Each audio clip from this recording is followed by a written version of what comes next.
സേനു നിന്റെ ഇങ്ങളിന്ന് വൈകുന്നേരം കുറുക്കി വരൂലേ? കഴിഞ്ഞ പ്രാവശ്യം ഇങ്ങളിലായിട്ട് എന്തെല്ലോ തട്ടിപ്പ് നടത്തുന്ന പറയുന്നിട്ട് എനിക്കും തോന്നി. ആ കമല കഴിഞ്ഞ മാസം ബിന്ദുവിന്റെ വീട്ടിൽ പൈസയും കൊണ്ടുപോകുന്ന രാഘവൻ കണ്ടുപോലും. ഇപ്രാവശ്യം ആ ബിന്ദുവിന്റെ കളത്തും പൊളിക്കണം.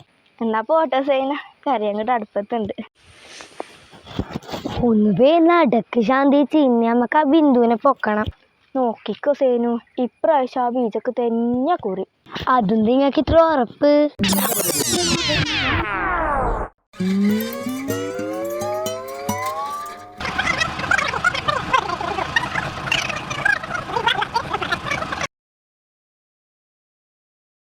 ഓ, മുന്നേ തന്നെ ഉണ്ട്.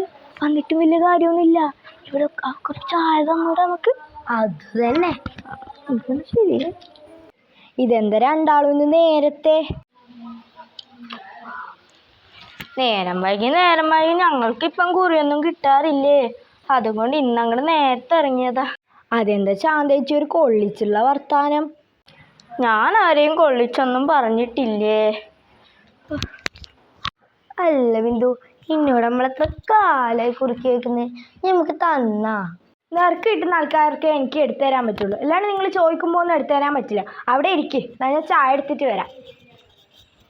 എന്നിട്ടായിരിക്കും കമലക്ക് കൊടുത്തത്. നീ ചായ തന്നില്ലെന്നുള്ള പരാതി വേണ്ട, ഇതാ കുടിക്ക്.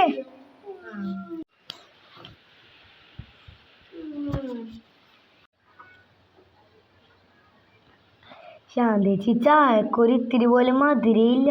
ഇപ്പോൾ ഈ 10 രൂപയുടെ പാർലേജ് ഞാൻ വലിയ കുറ്റി നിറച്ചങ്ങോട്ട് കിട്ടുമല്ലോ, അതാകുമ്പോ വേഗം തീരത്തുമില്ല.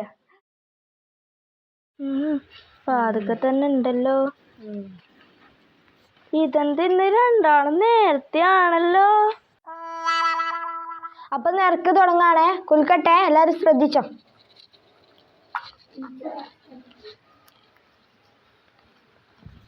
ബീജ വീട് പണി നടക്കുന്നോണ്ടാണ് പിന്നെ ഇപ്രാവശ്യം ബീജക്ക് തന്നെ കൊടുത്തത്. നിങ്ങളെന്ത് വർത്താനി പറയുന്ന ശാന്തേച്ചി, എനിക്ക് നിരക്ക് കിട്ടിയതിന് അസൂയപ്പെട്ടിട്ടൊന്നും കാര്യമില്ല. അത് തന്നെ ബിന്ദു, ആ നിരക്ക് അങ്ങോട്ട് തുറന്നേ.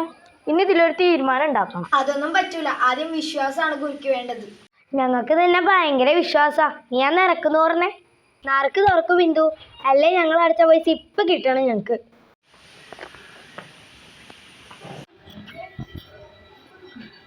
ഞാൻ അപ്പോഴേ പറഞ്ഞല്ലേ. എത്ര രൂപയാണ് നിനക്ക് ഇതിൽ നിന്ന് കിട്ടുന്നത്? 500. പക്ഷെ എനിക്ക് അങ്ങനെ ഒന്നല്ലട്ടാ കിട്ടിയത്. ആ, അത് ഞങ്ങൾക്ക് മനസ്സിലായി.